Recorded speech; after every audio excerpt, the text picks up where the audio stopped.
Welcome to Fantasy Sports Daily, powered by FantasyGuru.com. Monday through Friday at 12 p.m. Eastern Standard Time, 9 a.m. Pacific. Ray Flowers breaks it all down for you from a fantasy sports perspective.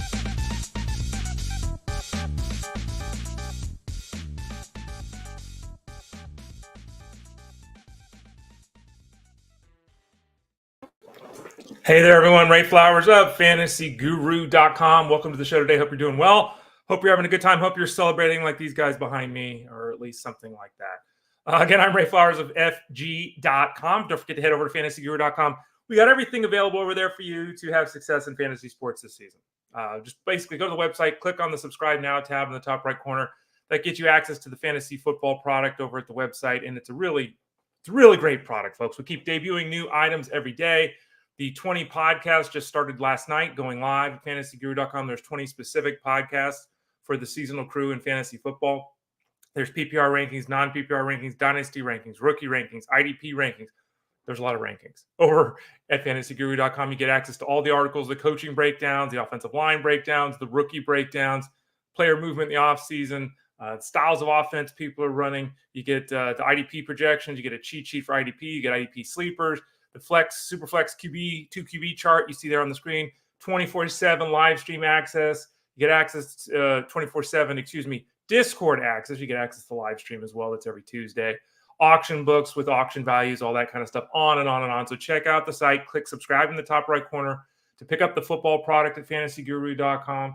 You can get the seasonal package, the DFS package, or the wagering package, or all three. Bundle them together and get all three. Have at it, folks. Let's go nuts over there at FantasyGuru.com. Why do I bring up football at the start of the show today? Well, normally we do football on Wednesdays with Armando Marsal, on Thursdays with Tyler Beaker, and on Fridays with Russell Clay. And we will be doing that this week. So about 30 minutes into each show. And again, Fantasy Sports Daily is 12 o'clock Eastern, 9 a.m. Pacific time, Monday through Friday. So those visits always come in about, half an hour into the show, something like that. Today, a half hour into the show, we're going to talk football too, but it's going to be just me. We're going to talk about my Scott Fishbowl team. A couple of people asked about it. What is Scott Fishbowl? Have you heard about it? Are you involved? Are you participating in it? What's the deal with the scoring setups? How did your league go, Ray? All of that will be coming down in about a half hour from now here on the show. Before we get to that, we're going to talk about those baseball players you see there on the screen. Lots of guys to talk about. Dodgers, Giants featuring pretty prominently here in the news. River Ryan, Daniel Hudson, James Paxton, Rangers Suarez, Erick Fedde possibly being traded. Logan Webb, Robbie Ray, Hayden Birdsong. On the offensive side of things, Elly Cruz, Francisco Lindor, Ezequiel, Tovar, as we do a lot of middle infield looking today. Gorman Thomas, Nick Gonzalez. The White Sox changing their batting order, and the Cubs sellers at the trade deadline. Remember, that's just a week or so away here.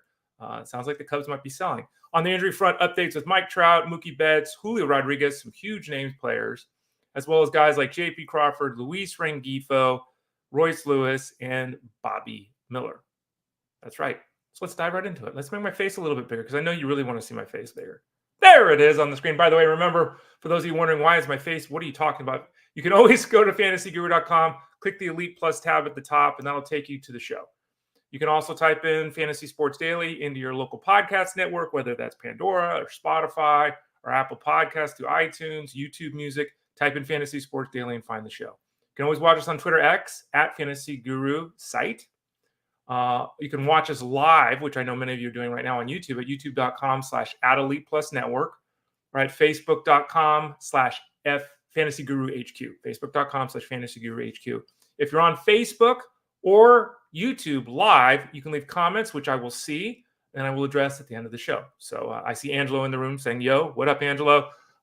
Leave your comments there, and we'll address them as well at the end of the show. Okay, let's get into it a little bit today. Let's talk about the Dodgers situation. The Dodgers making all kinds of moves, and the hope for the Dodgers is that in very short order, they're going to welcome back Clayton Kershaw and Tyler Glasnow to the pitching rotation. Massive influx of talent there.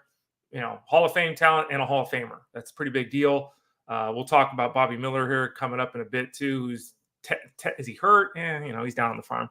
We'll talk about the situation with James Paxton too. Bottom line is River Ryan pitched last night against the Giants, 5 1/3 innings, gave up an unearned run against the Giants, pitched very well.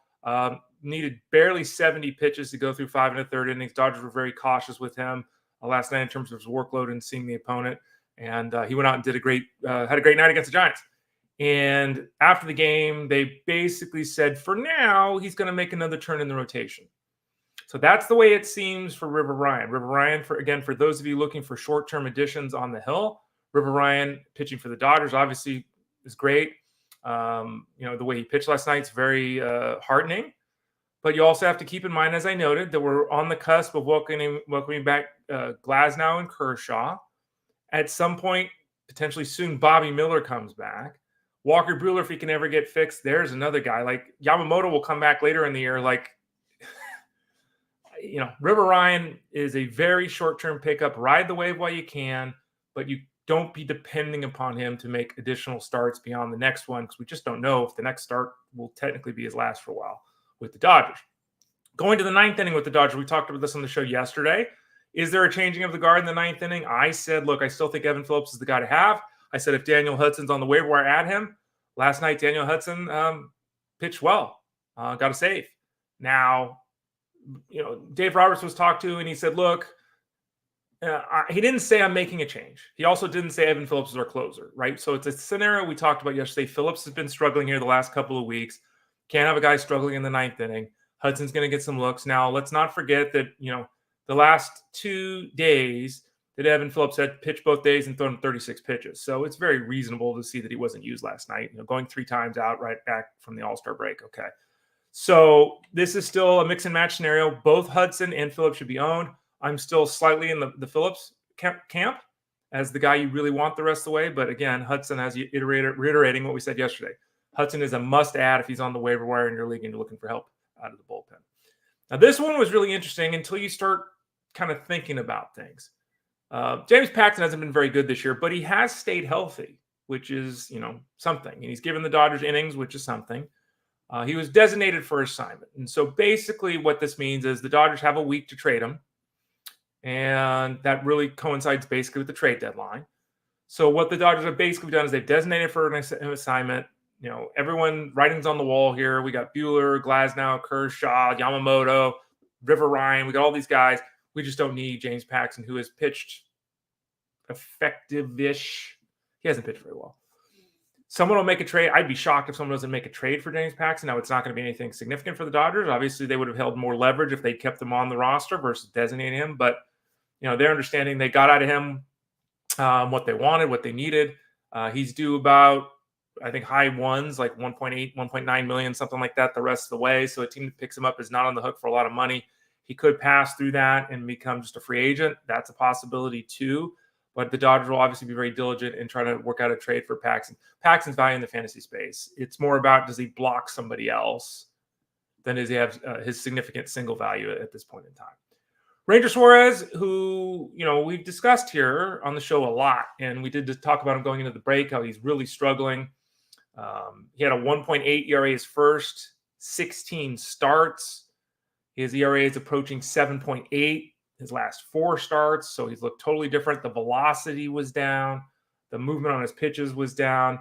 The location was way off. So last night he went 5 1/3 innings, got the loss against the Twins, but he gave up 3 runs. The good news is the velocity was back last night. In fact, it was some of the best velocity he's had all season. He located his stuff much better than he has in the recent past. He's set to face the Guardians on the weekend, which is not an easy matchup. Just like the Twins aren't an easy matchup either. But I think that the Phillies basically were very heartened, to use the word again, by what they saw last night with Ranger Suarez. I'm still dubious about the validity of Suarez being an ace, as we've discussed. I don't think there's anything that's overtly obvious to suggest that the first half success is continued in the second half.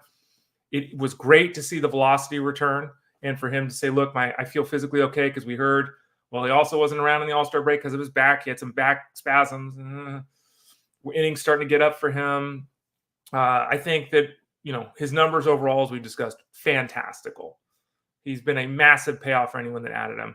Second half is going to be rough compared to the first half, but that outing last night was suggestive of the fact that he can be effective the rest of the way, even if he's not a star the rest of the way. Erick Fedde hasn't been a star, but boy, has he been good.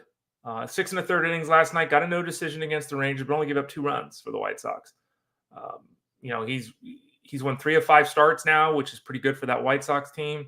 His ERA is just under 3 right now. he's almost certain to be traded by the White Sox. And while Fedde, if he's on the waiver wire, I'd be shocked, right? I can't, even in a 10-team league, he's not on the waiver wire. So there's no real edge gained here. You could try to make a trade to add Fedde with the hope that he ends up with the front, top division team that gives him an opportunity to start winning more ball games. But the bottom line is that he has pitched really well. He's almost certain to get traded. His outlook is one of solid workman-like innings. If he goes to a team that can give him run support and the environment's better, maybe, his 500 type of record, maybe becomes a 700 type of record the rest of the way, right? Maybe he goes 6-3 down the stretch, something like that.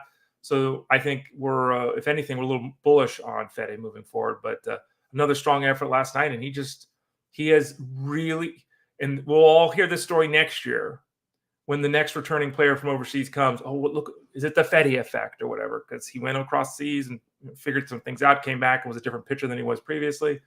But he's been great and continuing to get outs, and that's the name of the game here in the fantasy space. Stay healthy, Eric. Stay healthy. Logan Webb, the Giants here. Let's get to the Giants portion of things. Logan Webb is the last couple of times he's faced the Dodgers, he's pitched very well. The Giants wanted to get him against the Dodgers again. They also wanted to keep him on his 4 days of rest. So they changed the pitching order around a little bit. Logan Webb will move ahead of Kyle Harrison. So on Wednesday, Logan Webb will pitch for the Giants against the Dodgers. Ray, I'm pitching Logan Webb anyway. Okay, fine. I get that.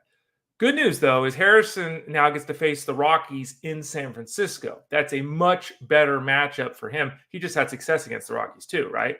So now we're in a scenario where instead of Harrison facing the Dodgers, and do we start Harrison? Now Harrison faces the Rockies at home, and we're starting Harrison. So it's not just keeping Webb on track. It's obviously increasing the outlook for Harrison this week. And if you're in a league that's, you're streaming, you're in a 10-team league and Harrison's on the waiver wire, he now becomes a very attractive addition. Wasn't yesterday before this news came out. You not want to pitch him against the Dodgers, but at home against the Rockies, you want to be pitching Kyle Harrison. Robbie Ray is going to pitch this week for the Giants. And let's see if we get an update. He's going to be back. His next start's going to be for the Giants. Let's see if I got this updated here. My probables grid, which is not easy at all in the best case scenario. Now very dangerous. Okay, I misspoke earlier. Let's try that again. Logan Webb will pitch Thursday for the Giants against the Dodgers. Friday will be Kyle Harrison at home against the Rockies. So that is the matchups were the same. I just had the days off. Friday, Harrison at home against the Rockies. Thursday, Webb at home against the Dodgers. Wednesday will be Robbie Ray. Today it's Jordan Hicks. Wednesday will be Robbie Ray making his season debut against the Dodgers. Horrible matchup to come back in.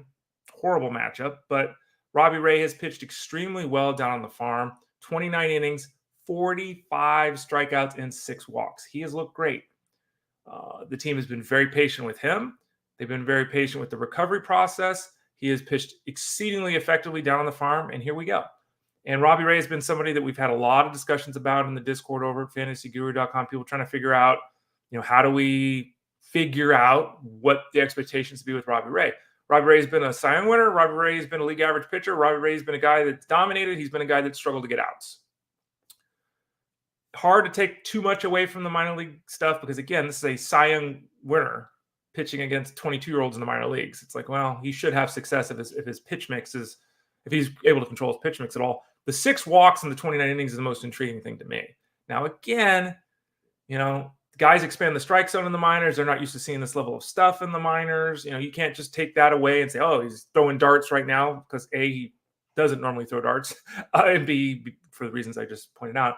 But he looked good. He's ready to go. There shouldn't be many restrictions on him. He should be able to throw, 5 innings, 85 pitches, something like that the first time out. We'll see if the Giants let him do that. It'll obviously, in my opinion at least, depend upon how he's performing. I would not be starting Robbie Ray to say that. I'm not starting him in LA against the Dodgers, first time pitching in the bigs since May of 2023. But it's very good that the Giants see him back. Now, in order to make these moves, Hayden Birdsong, who just had 12 strikeouts for the Giants, was sent down to AAA. Oh, crap, Ray. Well, again, we talked about this, right? This is, the Giants, unless they go with the 6-man rotation in the short term, like, how is this going to work? So Birdsong has been demoted. Now, that does not mean you should immediately drop Birdsong if you have him on your roster. Here's why. The Giants are going to be playing, a doubleheader on Saturday. it's almost certain that Birdsong pitches on Saturday in one of those two games in doubleheader, because the Giants can call back a 27th man, even though Birdsong was just demoted. If a player is demoted from the big leagues to the minor leagues, the only way they can be recalled within 10 days, I think it's 10 days, is if a player on the big league roster is injured and goes on the IL.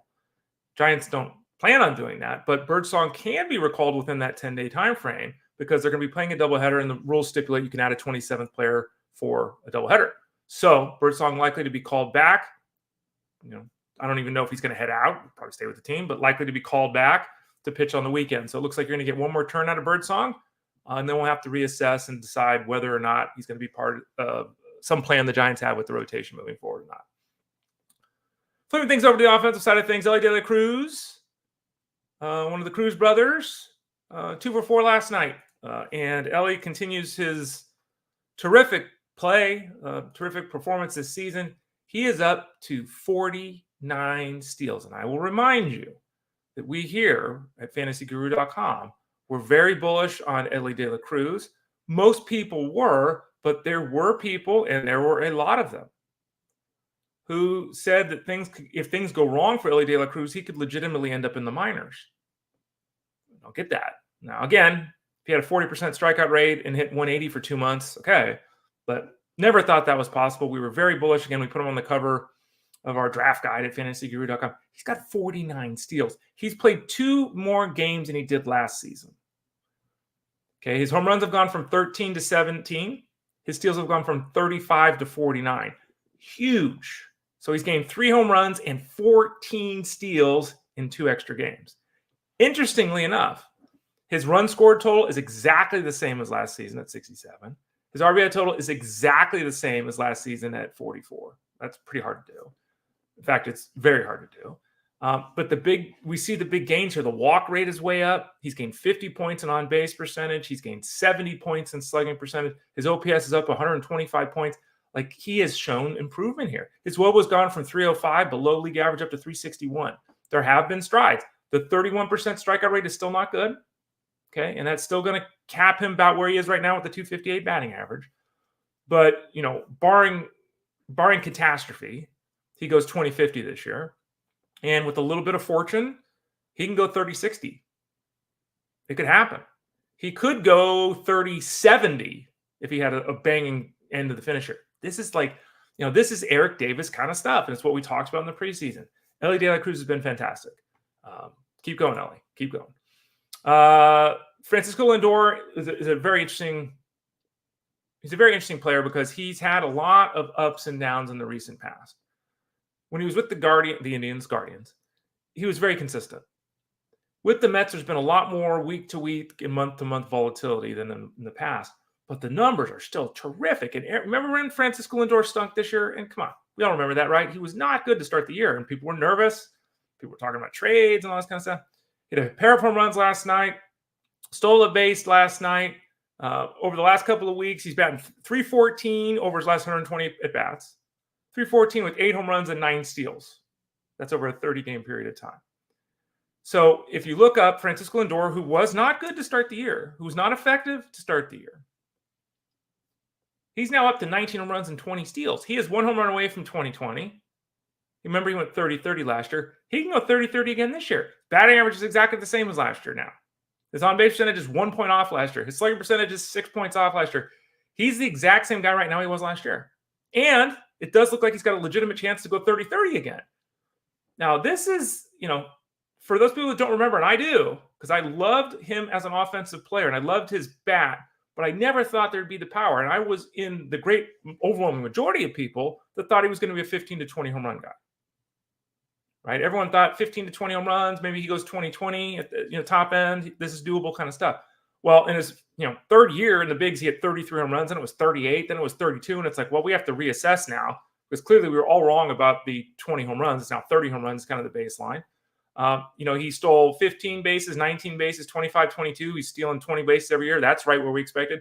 Then last year he goes 30-30 with the Mets, and again this year he's on pace to do it again. Lindor is one of these players. Just a reminder that he's one of these players to date, and he's 31. He's 30. He's 30 years old. He plays every day. He missed 1 game 2 years ago. He missed 2 games last year. What is this? The Mets have played how many games? Where are the Mets? Now, I think he's played every game this year, if I'm looking at this correctly. Played every game for the Mets this year. He does not miss games. He plays every day. He's in the middle of the lineup, top third of the lineup. And he's just good. Whether there's ups or downs or goods or bads or anything, okay. He's always going to be there when it's over. So keep the faith in Francisco Lindor next year if he struggles early on. Ezequiel Tovar went 3 for 7 yesterday. He had a game-winning hit for the Rockies actually in the 12th inning. And Tovar has been so interesting because he was really good for a couple of months. Then he hit the toilet. And we talked about him on the show. He was like 0 for 28 or something like that. Remember that stretch? Well, he's rebounded hard from that. He had those 3 hits last night.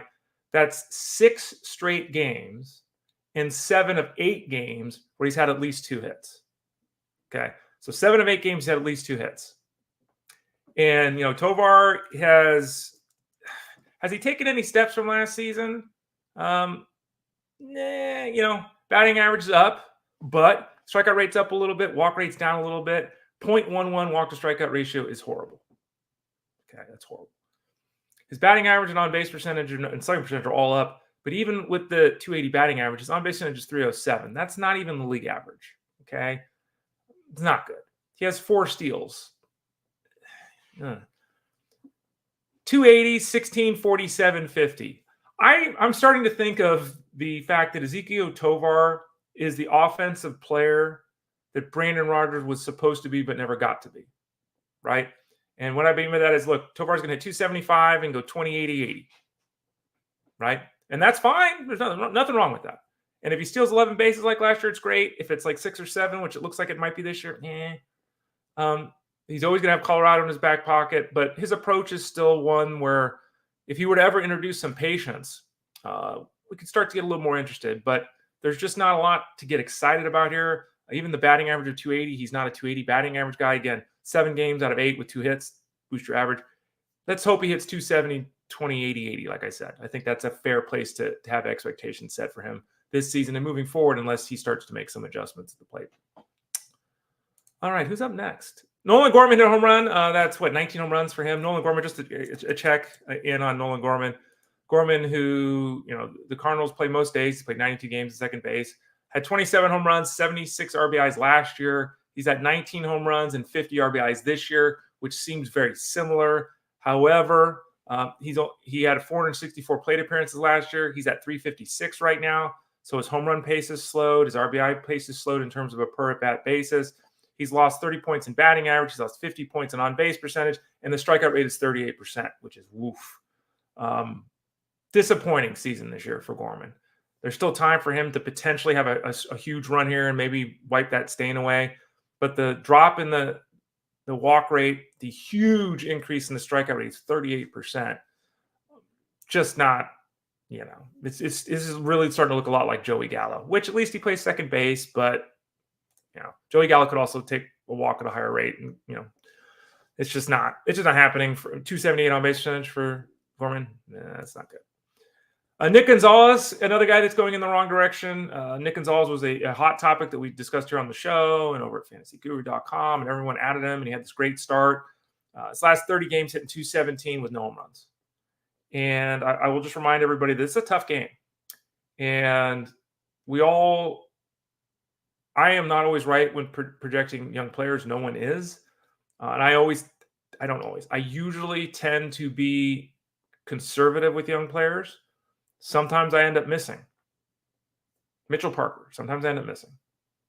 Most of the time I end up being right. And in the case of Nick Gonzalez, a month of action, 217 with no home runs. I don't even know if he's rostered in your league anymore. If he is, doesn't need to be. Just been a rough go. And again, this is what happens. The youngsters have to adjust to what's going on at the big league level. Let me take a sip of water here. All right. The White Sox change order up a little bit. I don't know how much this matters because the White Sox are going to obviously be sellers at the trade deadline. They could end up trading half their starting lineup. We'll see. But Luis Robert became the leadoff hitter, and Tommy Pham hit third last night. Obviously, they want to maximize the at-bats for Robert. He's their best player offensively. There are rumors that they might trade him. We shall see. Obviously, Tommy Pham, as we've discussed many times here on the show, Tommy Pham could absolutely be traded. And if he's traded, he could easily be a fourth outfielder. which would diminish his playing time, which would cause his fantasy value if not that there is much right now, but cause it to go down even further. Robert, obviously, if he goes to a different team, would be super exciting. But they switched the order around. So that's some good news there. Robert might get an extra plate appearance here and there because remember, over the course of a season, every spot in the batting order gains you 15 to 20 plate appearances. So over the course of a season, there's a 2-gap difference between first and third. You get about 35, 40 plate appearances more batting leadoff than batting third, as a rough example. The Cubs president of baseball operations, Jed Hoyer, said that barring something crazy in the next week, which I don't expect to happen, crazy things do happen, but not frequently, that the Cubs, are going to be sellers. And that means that guys like Leiter and Tyone, Neris, Tauchman, Wisdom, they're open for business. The Cubs are basically the team you go to if you're an opponent to get that lefty to face righties, or get that righty to face lefties, or get that back corner infielder or the backup outfielder. They got a bunch of guys that fit that bill. We'll see. It'll be obviously the most interesting to see from a fantasy perspective if anyone gets traded into a starting role. Probably not. What this team does in the bullpen is something, because again, Leiter could be dealt.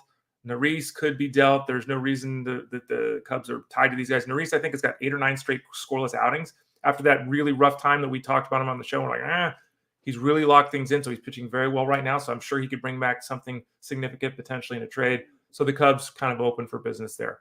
Some health injuries, health situations to talk about before we talk Scott Fishbowl. Mike Trout's going to begin a rehab assignment today, and all of a sudden, Mike Trout, who hasn't really been in the news and we're not really sure, we're hearing maybe 2 games. He might be activated on Friday, out of nowhere, with that knee issue he's coming back from. Of course, it might even be activated Thursday, So it might even be earlier than that. I never understood this. I talk about this forever. You've missed 2 months of action. We're going to give you 6 at-bats. Okay. But the good news is Mike Trout might be back by the end of the week. How about that? Mookie Betts took some swings on Monday. That's the first time he's actually taken swings since he broke his hand. He's been taking ground balls already. There was a 6 to 8 week time frame for return for him from the injury list when the injury occurred. He's missed about 5 weeks, I think, at this point in time. So, we're looking right on track, maybe 7 weeks kind of being, give him 2 weeks from now, which would be 7 weeks right in the middle. So that looks like a time frame that's very doable for Mookie Betts. Obviously, a huge injection of offense for teams that have him that have been without him for that period of time. Julio Rodriguez, who we talked about on the show yesterday, had an MRI, only a mild sprain, so x-rays were negative, MRI was negative. It's possible he plays tonight. The team didn't say for sure he was going to play tonight. It's possible. But the good news is, as we anticipated yesterday with Julio Rodriguez, no injury situation in terms of an IL stint for Julio Rodriguez. JP Crawford, his teammate, unfortunately, he has a different scenario. He injured his finger. He's got a hairline fracture of his pinky when he was hit by a pitch yesterday. He's going to go to the injured list. We'll see how much time he's going to miss. So, maybe Ryan Bliss gets recalled from the minors and he can run. Crawford's season has been disastrous from virtually the start. Hasn't done anything to reward people that drafted him after that strong season last year where it looks like his career took that next step. This year has been injuries and poor performance from virtually start to this point in time. Luis Rengifo, who has been a lifesaver for all of us, someone we talked about extensively in the preseason, someone I know a lot of you have on your teams because of the hype that I gave him. It sounds like he could be activated today from his wrist issue. So just like Mike Trout, we're kind of like, what's going on? Then boom, all of a sudden it's going to happen. Rengifo could be activated today. Obviously, Anthony Rendon for now is back and playing for the Angels, which means Rengifo probably settles into second base. Keston Ura, does he get released? Brandon Drury, do they try to trade him? I don't know what's going on here, and we've talked about this a lot with the Angels. But the bottom line is Rengifo is going to play almost every day. He's a lefty killer. He should be in there most days against the right. He's got all those positional flexibility situations, and he could be back as early as today for the Angels. Royce Lewis has got the IL issue with the abductor strain. He's going to begin a rehab assignment tonight. That certainly means he could be back by the end of the week. Now, I don't know what the plan officially is because they obviously have Byron Buxton in the outfield /DH. With Lewis, I mean, at this point in time, I almost think they have to play Buxton in the outfield because his defense is so good. Play Buxton in the outfield and just use Lewis at DH to try to keep him healthy. So we'll see. Royce Lewis, tremendous, just can't stay on the field. Finally, Bobby Miller. 5 scoreless innings in his last outing on Saturday. He did walk 4 guys, so it wasn't perfect, but the results overall were solid. Glasnow and Kershaw on the cusp of returning, as we mentioned. For now, River Ryan's basically in that rotation too, as we mentioned. Bobby Miller, if he has another solid outing in the farm, down in the farm, is probably called back. So all of a sudden, the Dodgers could be getting back, 3 of the top 4 pitchers they thought heading into the season, right? So that's a huge influx of talent there. And yet another reason why the Dodgers were not adverse to letting go of James Paxton. Bobby Miller, a younger, better controlled version of James Paxton, if he can stay healthy and if he can lock down his mechanics, because Miller, just like Walker Buehler, just having a hard time finding it this year. So that's the baseball talk today. Again, we'll do this again tomorrow. You can still leave your comments at facebook.com or at youtube.com, at Elite Plus Network on YouTube, at Fantasy Guru HQ on Facebook. You can leave your comments. I'll address those at the end of the show. But we're going to talk some football right now. And the reason we're going to talk some football right now, and let me change you see the Oracle logo up in the top? Do we like that, or do we like the show icon better, Fantasy Sports Daily? What do we think? Oracle? Fantasy Sports Daily. Yeah, let me know if you care. If you don't care, who cares?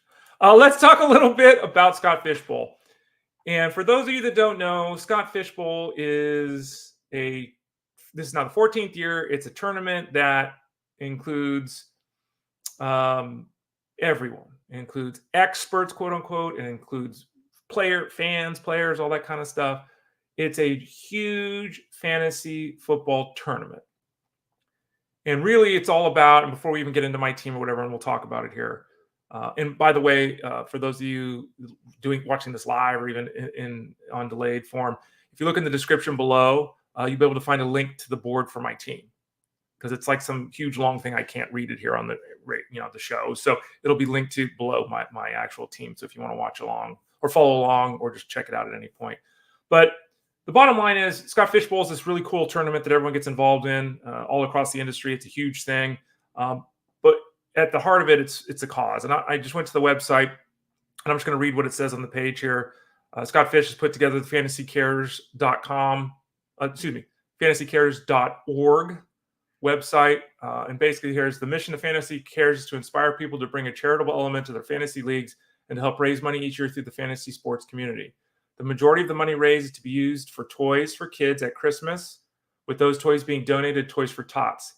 In the past, we've also done fundraising to send money for hurricane relief after Hurricane Harvey, food shelves, the National Coalition Against Domestic Violence, Coats for Kids, Go Pantry, Feeding America, the Equal Justice Initiative, Last Christmas, Every Meal, ALS One, North Sled, Dog Rescue, and many more.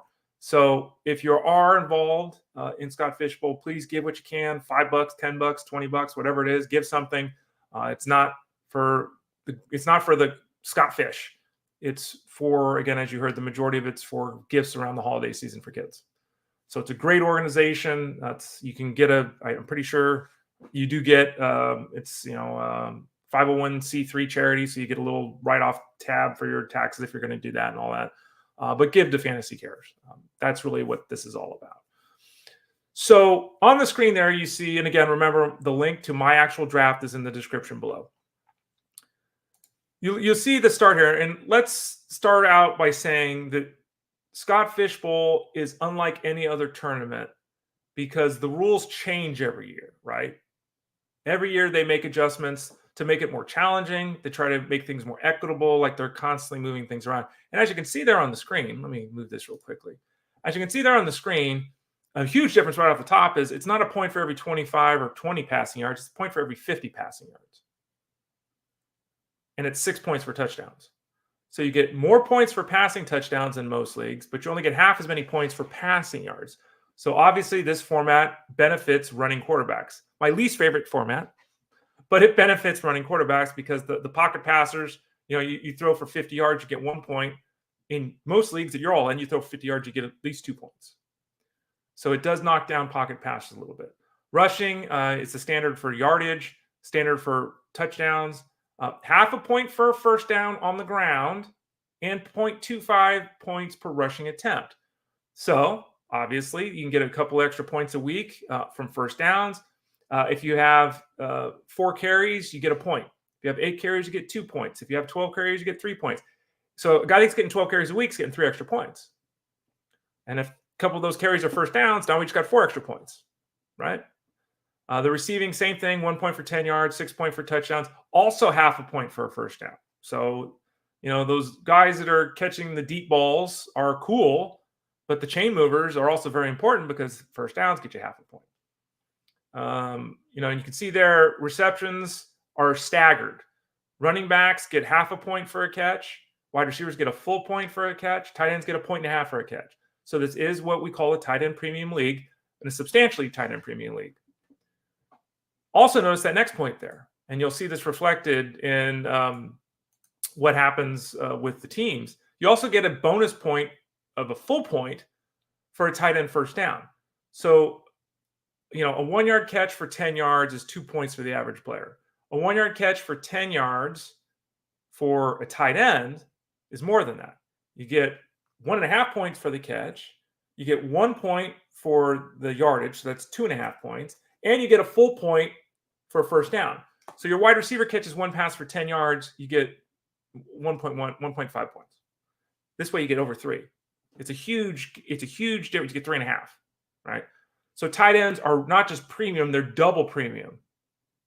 Because remember, they get 3 times as many points as a running back in a catch. They get 50% more points than a wide receiver for a catch, and they also get a full point for a first down. So to reiterate, a 10-yard catch for a tight end gets you 3.5 points if it gets you a first down. 3.5 points. It's a big deal. So you'll see tight ends pushed up. Kickers get 3.3 points for an extra point, which, wow. So actually, kickers, usually we want kickers where the offense is kind of so-so because we want the guy to get the field goal attempt and whatever. We don't want him to get, all these extra points. You get 3.3 points for an extra point. So there's no need to fade kickers on really good offenses because they're going to score a lot of touchdowns. Special teams there, you see it as well. And this is another huge difference. 10 point for any punt or kickoff return touchdown. I don't like bonus scoring like this. You all know that, but okay, there it is. 1 point for 5 yards for kick or punt return. And this is the big thing. This is why you'll see a guy on my team and you might wonder, why the hell would Ray ever draft this guy? Because he returns kicks and punts. You saw Rashid Shaheed be the guy everyone's talking about. Now, unfortunately, at this point in time, it's very difficult to know what teams will do with the kick returner situation. There are a few obvious kick returners, right? Because of their history, Cordell Patterson, Devin Duvernay. There's a few guys that are almost certain to be the kick returners. But we don't even know what a lot of teams are doing in this scenario because the rules are different for kickoffs this year. We're not sure how teams going to handle that, which is a huge monkey wrench here. Oftentimes, the kick returners are the guys that are kind of at the end of the roster. So is that third running back active that week, or is it the 5th, 6th wide receiver that's active that week? So that can determine who the kick returner is. There could still be player movement made, team letting guys go or adding guys off practice squads. At this point in the calendar, we just don't know who's going to be even returning kicks. So you're kind of going off history and hoping that things haven't changed enough to change that. So that's another level of complete uncertainty that changes the way that people's draft went or can go at least. So let me pop my team up on the screen. And as you're looking at my team on the screen, and again, there's a link below to the actual draft. And we'll talk about my team specifically in 1 second. I wanted to talk, because we just went through all the rules with you, about the fact that there is great uncertainty as to how this scoring system is going to play out. Some people love that. I'd like it to be a little bit more traditional, but okay, it is what it is, right? So let's accept it. Let's embrace it. But the fact is, and you'll see this with what I'm about to tell you in terms of what teams did or didn't do. There's no way to figure this out. It's a super flex league. I should have said this before we even got into this. The actual scoring. Let me pull that up just so I don't butcher that. Did I put that on the page?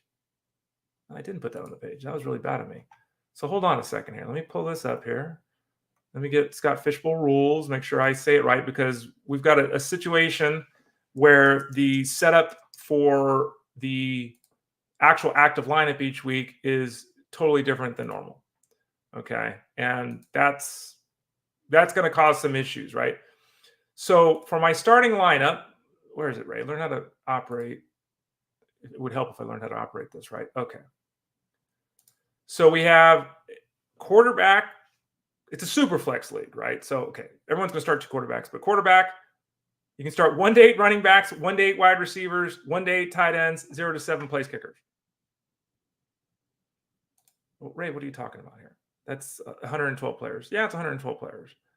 But what I'm talking about is the fact that there are massive amounts of flex options in this league. And here we go. Jeez, it took me forever to get this. I'm sorry, folks. Wanted to make sure I had it right. It's early in the morning, all that kind of stuff.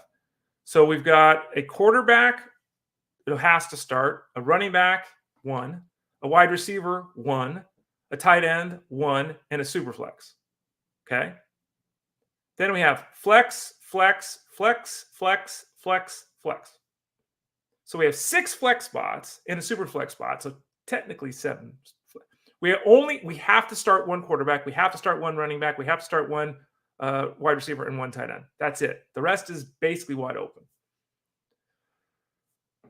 So with the fact that, again, there's only 4, 1 of each, quarterback, running back, wide receiver, tight end. There's only 4 of those, and then basically all flex left the rest of the way. There is a massive chain or massive amount of options that one could avail themselves of. During bye weeks and stuff, like someone could go kickers, someone could go tight ends and hope to, because again, the tight end catching some first down action is a lot of excitement. Even if it's only 3 catches for 30 yards, if they're 3 touchdowns, you get your 10 points. 3 first downs, not touchdowns. So again, there's no, take quarterback first round, take running back second round, take quarterback. What do you do in a setup where there's only 4 spots locked in and it's basically flex city, right? So you can only start 2 quarterbacks. You have to start 1. You can start a second one in the super flex spot. I think almost everyone has 3 quarterbacks, including myself. 4 teams have 4 quarterbacks in this league, which I think is not intelligent in the grand scheme. Now, you have 22 roster spots, so there's plenty of space on your bench to add players. This is a scenario we saw it last year when it played out. There were injuries all over the place in football, way more quarterback injuries than we're used to seeing. I don't really, again, see the point of taking 4 quarterbacks. To me, you can only play 2 of them. 3 totally makes sense. 4, if the rest of your team is perfectly balanced, I think it's tough to do. But 4 people took 4 quarterbacks. 2 teams only took 2 quarterbacks. They went in the other direction. They said I can only play 2 anyway, and I don't have to play 2. I only have to play 1.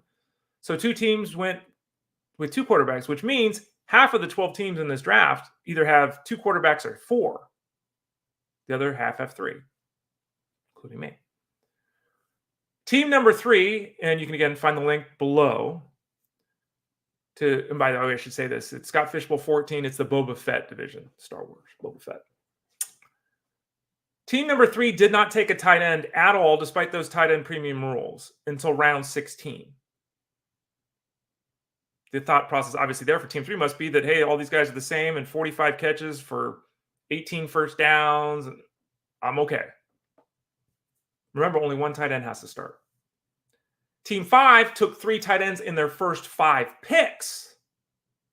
So the exact opposite approach. I'm going to get elite or at least upper end tight end play from guys that are going to get first downs, from guys that are going to get that 1.5 for the catch, and I'm going to kill that.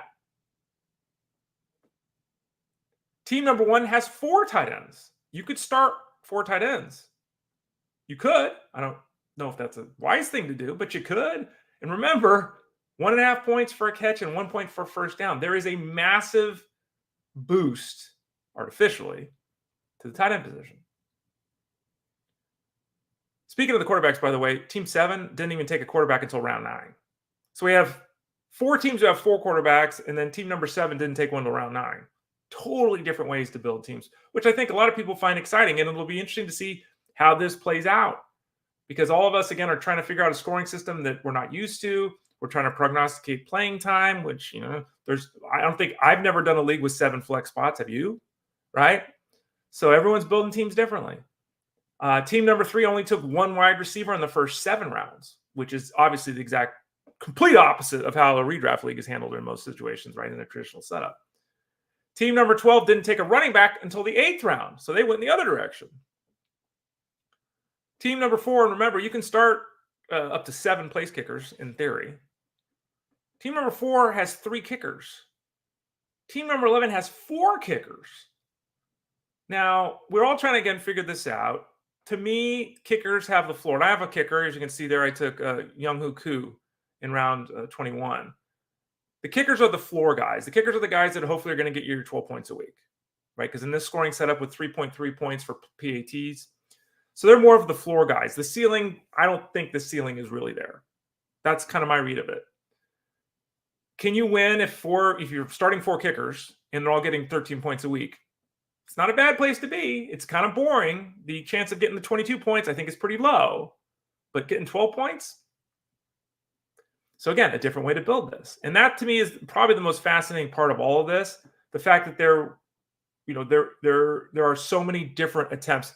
There's a traditional way to play fantasy football for most people, right? Is it 3 out wide receivers or 2? Is it super flex or 1 QB? But in this scenario, everyone's all over the place.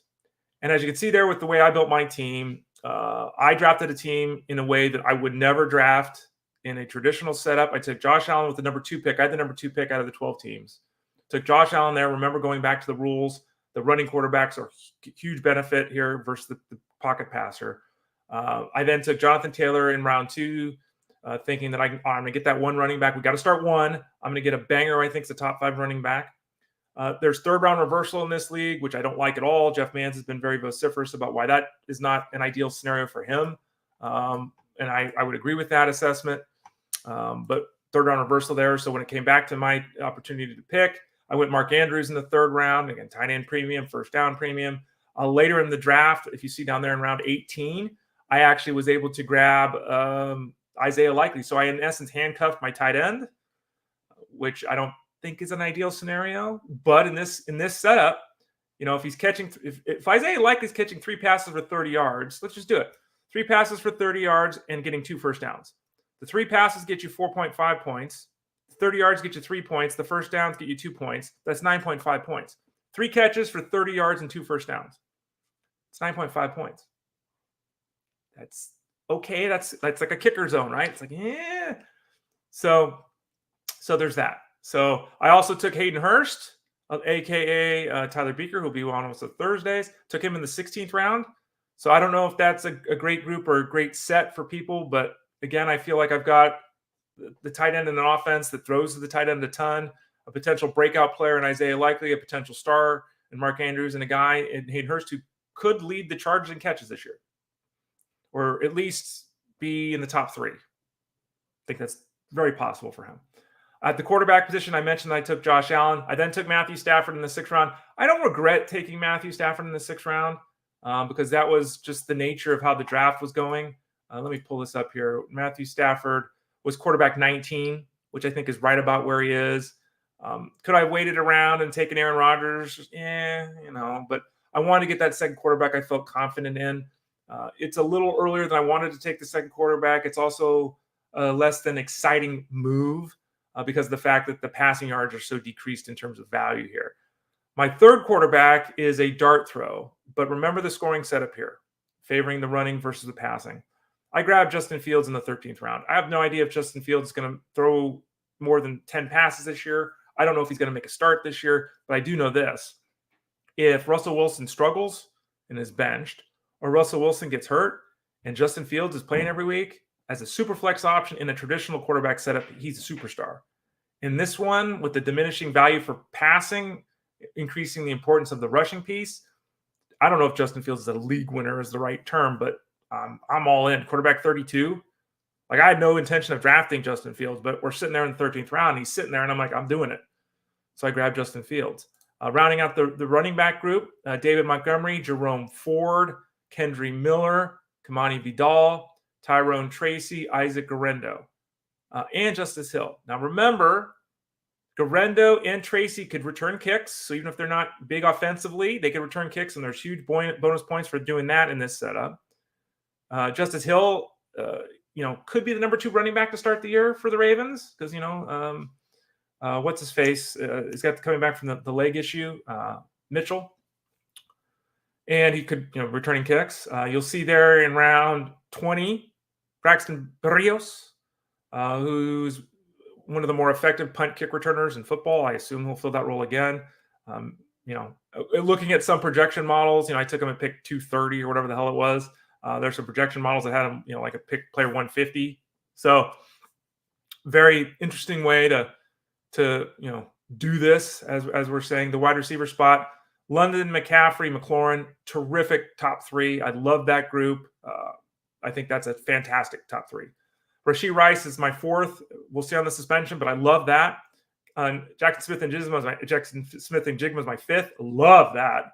Jermaine Burton, who could step up and will certainly be asked to step up if either Chase or Higgins goes down with an injury with the Bengals. I like how this team came together.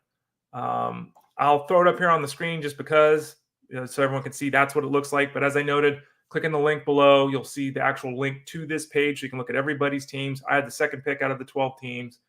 I like how this team turned out according to the plan I wanted to enact. I think it went very much according to that plan. And we'll see if that was the right plan. I picked on teams that have extra tight ends and extra quarterbacks. So maybe I got it wrong. Because, again, we're all trying to figure out a non-traditional scoring system. But I really like this team. Again, I think Matthew Stafford, could I have waited around? Yeah. Is that the end of the world taking him as the 19th quarterback? No. I think that my running back group is solid, and I have tons of potential with the youngsters, Vidal, Tracy, Garendo. Those guys could be returning kicks too, so I could get 14, 15-point weeks out of these guys just returning kicks, even if they're only getting 7 carries on offense. The wide receiving core, London, Metcalf, and McLaurin is fantastic at the top three, and then Rice and Njigba as a 4 or 5 are kind of ideal. And then Burton, Berrios later on. So, and then the tight end spot, Mark Andrews. If Mark Andrews, and again, tight end cuffing is not something any of you should be doing in a traditional league. But are you in a league that gives 1.5 points for receptions for tight ends and a point for first downs for tight ends? Unless you're playing Scott Fishbowl, you're not. Are you in a league that's got 22 roster spots? I'm going to say unless you're in Scott Fishbowl or in a dynasty or keeper league scenario, you don't either. So this league allows you the ability to do what I did, which is to take Isaiah Likely, who, again, on his own could have enough point production, at least in the bye weeks, to be usable. And obviously, if something were to happen with Mark Andrews, could go to the moon in this scoring setup. So there's my team. Happy to hear your thoughts over in the Discord at fantasyguru.com. You can always send me a comment as well in the interwebs. I'm on basically Instagram and Twitter X at @TheRayFlowers. I'm in other places too, but I don't really check those other places, Threads and Blue Sky and all these kind of things. I think you even have a TikTok for @TheRayFlowers, but I do check Instagram and obviously Twitter X. Let's see if we have any comments here before we close things down. Angela said yo earlier on. Doug says hello. Hello, Doug. Thanks for both of you being here on almost a daily basis.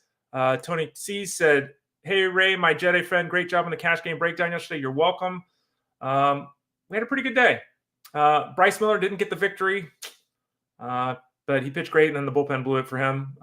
But yeah, it was a pretty good day. We had some success there. Love all your hard work. Thank you, Tony. It is hard work. I really do appreciate you recognizing that. It means a lot. And I'm glad you're enjoying our products here on the show and obviously over at fantasyguru.com as well. David P., did you take JSM as a handcuff for DK or just the best value on the board? I did not take a handcuff JSN for Metcalf. They're completely different players. Even if Metcalf got hurt, Metcalf is 7 inches taller, 50 pounds heavier. They run different routes. They fill a different spot on the offense. They're not the same. The reason I took JSN is because we're sitting there in the 11th round, and he's sitting there, and I'm doing it. I would, and again, in this format because of the way it's set up, I am a little less concerned about teammates in this setup just because of the way it's set up with all the flex spots. I also took JSN as my 5th wide receiver. So, in an ideal scenario, I don't have to play him, right? But if I have to play him and get my 10 points, I'll do it. But no, he was not as a handcuff for Metcalf. I would not recommend anyone does that in a traditional setup for the reasons I just noted. They're not the same player. They don't fill the same role in the offense. Even if Metcalf went down, they're different. It's not. And I would never recommend handcuffing players. I did it in this instance because of the value. You got that part right, David. Chaka said, I will ask you more about Webb. He's killing me. Was hoping he was going to be an ace. Yeah, I've talked about that in the show. Webb has been disappointing relative to expectations. He's not killing you. He's not killing anybody. That's not a fair thing to say. Has he been below my personal expectations? Yes. Have I been incorrect about being as bullish on him as I was back in February and March? Yes. Is he killing you? He's not killing you. Guys killing you are guys getting hurt, or Mackenzie Gore is killing you. You know, guys getting hurt every 6 minutes are killing you. Logan Webb is taking the ball. He's making starts. You know, he's giving you innings. They're solid. They're just not great like we were hoping for. Tony Seed says, the more you stack in cash games with no more than 2 players, the better. Yes. And this came up yesterday. I was asked to look at a couple of teams. And for those people that don't know, I will be writing the cash game breakdown today over at fantasyguru.com. I do that Monday, Tuesday, Thursday, Friday. In a cash game, quick refresher on DFS before we shut things down here on the show. If you're going to stack players, there's a difference between stacking players in a cash game and in a GPP scenario. In a GPP scenario, you almost want to do it, right? Like you want to have potentially 3 or even 4 guys from a team in some instances. In a cash game breakdown, it's more of a mutual fund approach. It's more of a spread the risk approach. So you don't want more than 2 guys. Ideally, they'd be back-to-back in the batting order. You don't really ever want them more than a spot apart in the batting order because the thought being, you know, first guy gets on the base, second guy knocks him in, right? So they're working in conjunction with one another. So you get a boost, if you will, because of the teammates helping each other out. There was a scenario yesterday where someone had a cash game breakdown with 3 duos. And all the duos were good. They were all from my write-up at fantasyguru.com. But you can't use 3 duos in a cash game lineup and have that work consistently. It's too much risk. You're too invested in such a small group versus this, remember, mutual fund for cash. So 2 players would be the limit that I would like to go with. There are obviously scenarios where maybe price points don't work, or maybe it makes sense to get a little crazy. But in a general sense, Tony, 2 players for a mini stack would be the limit of what I would want on a cash game team. That is correct. Okay. Hope that made sense. Thanks for watching, everybody. Appreciate it. I'm going to head over to FG. I've got an article today that's going to be coming out talking about strikeout and walks. My favorites, you know, strikeouts and walks in baseball. So we'll have that coming out later today. We'll have the cash game breakdown coming down today. We'll have some bets placed later today over at FG.com. We'll be back here tomorrow. We'll start our football visits with the week. Wednesdays are Armando Marsal. Thursdays are Tyler Beaker. Fridays are Russell Clay. So those guys will all be in about 30 minutes into the hour, which means about 12:30 Eastern, 9:30 a.m. Pacific, because the Fantasy Sports Daily Show is Monday through Friday at 9 a.m. Pacific time, 12 p.m. noon Eastern time every single day. Thanks for watching today. Appreciate it. Head over to FG.com. Hit me up in the Discord if you got any questions. Go to the site, click on the subscribe tab in the top right corner, get involved, become part of the team and the crew over at fantasyguru.com. I'm Ray Flowers. Thanks for watching Fantasy Sports Daily, powered by fantasyguru.com.